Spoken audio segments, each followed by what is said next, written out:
बड़े मुश्किल मुश्किल मौजूआत जब देखे, बड़ा अच्छा किया कि खबरें आ रही हैं, तो मैंने सोचा कि you are the right person to talk to सारे इश्यूज के ऊपर। सर सबसे पहले तो मेरा ख्याल है कि जो एक मैं देख रही हूँ कि वो लगता है क्रॉस फायर हो रहा है। सेंटर फैसल वाउडा जो है वो ऐसा लगता है कि नून लीग के कुछ सीनियर रहनुमाओं को साथ साथ जवाब देते हुए नजर आ रहे हैं। एक्सटेंशन का जो मामला है, अगर मैं बिल्कुल स्ट्रेट एक सवाल आपके सामने रख दूं कि 26वीं आईनी तरमीम के बाद क्या ये तयशुदा है कि अभी दोबारा तकरूरी का मामला सर ही नहीं उठाएगा और 2027 तक की बात जाएगी या नहीं? वो अभी अप्लाई नहीं होता और अभी हमें गौर करना पड़ेगा इस पर।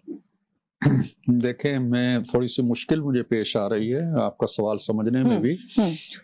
एक तो ये है कि फैसल वाडा साहब ने कोई वो मैं बताती हूँ आपको शमशीर जनी की है या कोई गोलाबारी की है मुस्लिम लीग नून के लीडरों के ऊपर, मुझे उसका इल्म नहीं है। फैसल वाडा साहब मेरे दोस्त हैं और ब्लंट किस्म के ट्वीट्स करते रहते हैं, अब भी शायद कोई किया हो ऐसा। दूसरी बात जो आप कह रही हैं कि कोई एक्सटेंशन की बात है, मामला है, ये कम अज कम ना मेरे इल्म में है, ना मेरी जमात के ज़ेरे बहस है, ना पार्लियामेंट के अंदर किसी सर्कल्स के अंदर मैंने कोई इस तरह की बहस सुनी है।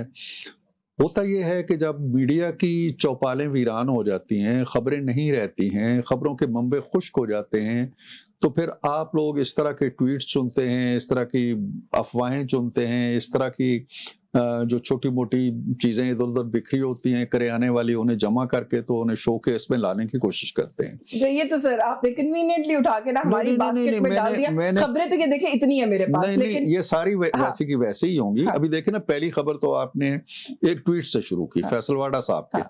नहीं देखिए, वो ये कहते हैं कि तसलसल एक्सटेंशन नहीं कंटिन्यूएशन होगी और किसी का बाप भी नहीं रोक सकता। आप एक सिटिंग सेनेटर की लैंग्वेज यूज करें, सवाल तो फिर करेंगे ना। ये तो उनसे करें ना जिन्होंने लैंग्वेज इस्तेमाल की है, ये मुझसे तो नहीं बनता सवाल। जहां तक कंटिन्यूएशन का ताल्लुक है, वो तो निजाम की भी हो सकती है ना, सिस्टम की भी हो सकती है।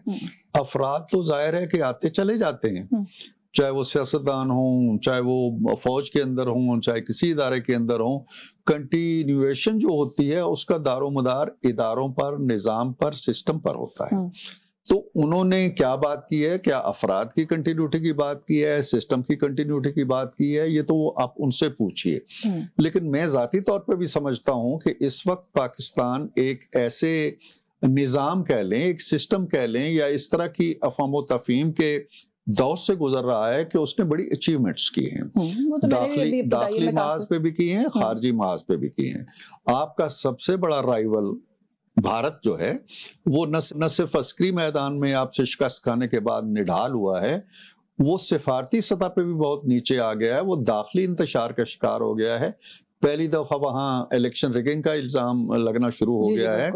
पहली दफा लोगों का एतमाद हुकूमत से जाता रहा है। पहली दफा 3 माह के बाद जो एक फजाइया के चीफ ने झूठ बोला। तो मेरे कहने का मतलब ये है कि हमारे यहाँ ये जो आप किसी के ट्वीट से या किसी खबर से आप ये कशीद करना चाहती हैं कि हम किसी फर्द की एक्सटेंशन के हवाले से इस वक्त को गौर व फिक्र कर रहे हैं, ऐसी कोई बात नहीं है। अभी ये वक्त वैसे भी बहुत दूर है। नहीं, वक्त करीब आ रहा है, इतना दूर नहीं है। मैंने इसलिए 26वीं आईनी तरमीम पे तनाजुर में सवाल किया कि क्या ये रिक्वायरमेंट भी है कि ये डिबेट की जाए अभी, या ये सेटल्ड है? कोई रिक्वायरमेंट नहीं है ना। ये तो आपने ये सवाल किया तो मैं उसका जवाब दे रहा हूँ। कोई रिक्वायरमेंट नहीं है, ना हमारे यहाँ कोई बहस है, मैंने पहले बता दिया, ना पार्लियामेंट में कोई बहस, ना किसी और जमात ने ये मसला उठाया है, ना कहीं और से। साहब ने क्योंकि सर कहा है तो मैं तो इसलिए कि वो देखे ना कहीं कोई गुफ्तगू होगी तो उसको रिस्पॉन्ड कर रहे हैं, मुनासिब आदमी हैं, उनसे जरूर पूछा जाए। या मे भी कहीं राणा सनाउल्लाह साहब ने जो एक गुफ्तगू की, उन्होंने कहा कि नवाज शरीफ साहब जो हैं वो कभी भी एक्सटेंशन के कायल नहीं होते। नहीं, ये तो देखें ना, ये तो एक नवाज शरीफ साहब की तारीख को अगर आप देखें तो राणा साहब ने दुरुस्त कहा है।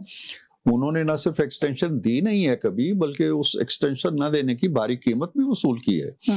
ना देने की भारी कीमत वसूल जी हाँ, दी भी है सर। अभी वो एक एक्सटेंशन में वोट भी किया उनकी जमात ने। वो एक अलग किस्सा है पूरा। वो अगर आप चैप्टर खोलेंगी तो फिर आपका प्रोग्राम उसकी नजर हो जाएगा। मैं आपको वार्न कर देता हूं। अच्छा नहीं, ठीक है, फिर नहीं खोलेंगे ज्यादा उसको, हम थोड़ा थोड़ा खोलेंगे। देखें, दूसरी बात यह है कि जहां तक नवाज शरीफ साहब का ताल्लुक है, उनका एक ट्रैक रिकॉर्ड है। नहीं दी उन्होंने। और राहिल शरीफ साहब से उनका तसादम जो शुरू हुआ है वो इसी बात पे हुआ है कि एक्सटेंशन देने पे वो तैयार नहीं थे। और उधर से कभी पानामा आ जाता था, तो कभी डाल लीक्स आ जाती थी, कभी कोई और चीज आ जाती थी। तो लेकिन उन्होंने कहा कुछ कमवट में मैंने नहीं देनी है। राहिल शरीफ साहब के साथ भी एक्सटेंशन का तनाजा था सर, जब भी सारा कुछ पॉपअप करता था। यस यस, क्योंकि हमने तो हमेशा ये सुना कि वो तो कभी इंटरेस्टेड नहीं थे। गलत सुना आपने, गलत सुना। वो एक्सटेंशन चाहते थे।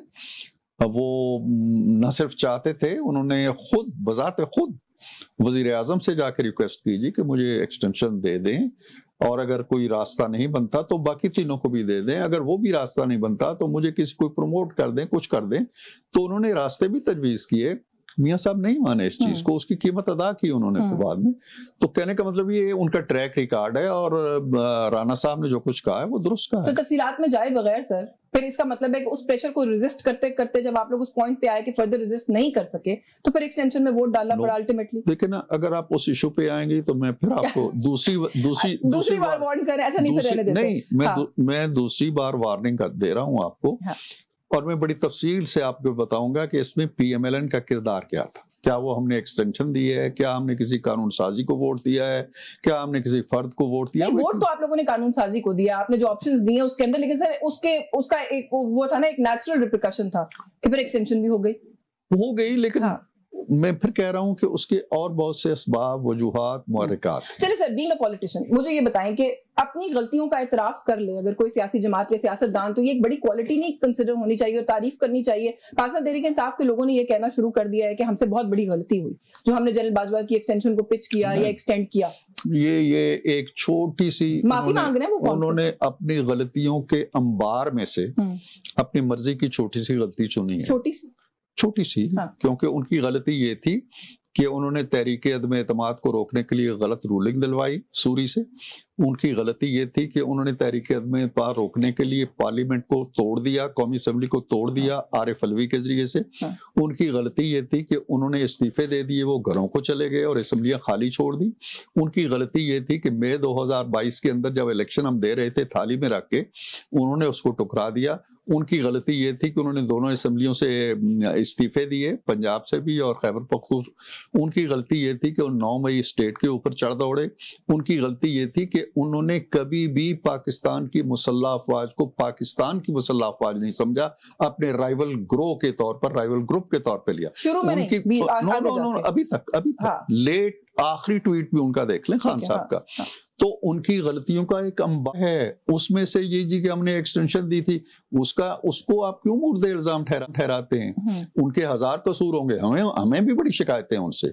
लेकिन क्या ये सारा कुछ बाजवा साहब का? 4 साल में अगर आपने कुछ नहीं किया, आप एक पुल नहीं बना पाए, आप एक फ्लाईओवर नहीं बना पाए, आपका कोई प्रोजेक्ट रहा था, आप फॉइस के जी के हमने वहां पे पता नहीं 10 लाख या कितने 1 अरब दरख्त लगा दिए जो गिनते में आते नहीं है। वो कुछ चीजें बताते हैं वैसे, ये ऐसे ही है जैसे हम किसी उसके वो बाल उगाने वाले नहीं होते आजकल। मैं चला जाऊं, मेरे सर पे बाल नहीं है और वो मुझे कहे जी कि मैंने 10 लाख बाल उगा दिए, मैं कैसे गिनूंगा? तो ये ऐसे ही है। इस तरह की कारकर्दगी इनकी गलती ये है कि इन्होंने सियासत को आलूदा किया। इनकी गलती ये है कि इन्होंने सियासी वैल्यूज खत्म की। इनकी गलती ये है कि इन्होंने गालियां दी दूसरों को। इनकी गलती ये है कि इन्होंने झूठे इल्जामात में अपने हरीफों को जेल में डाला। इनकी गलतियों का एक पहाड़ है, उसमें से एक राई को चुन के माफी मांगने से बात नहीं बनती है। ठीक है, लेकिन सर उसमें भी आपने कहा वो भी किसी वक्त पे तो खैर वो उनको कौम का बाप भी कहते रहे, तो वो उस पॉइंट पर भी थे, अब इस पॉइंट पर आ गए जिस पे आप कह रहे हैं और दुरुस्त कह रहे हैं।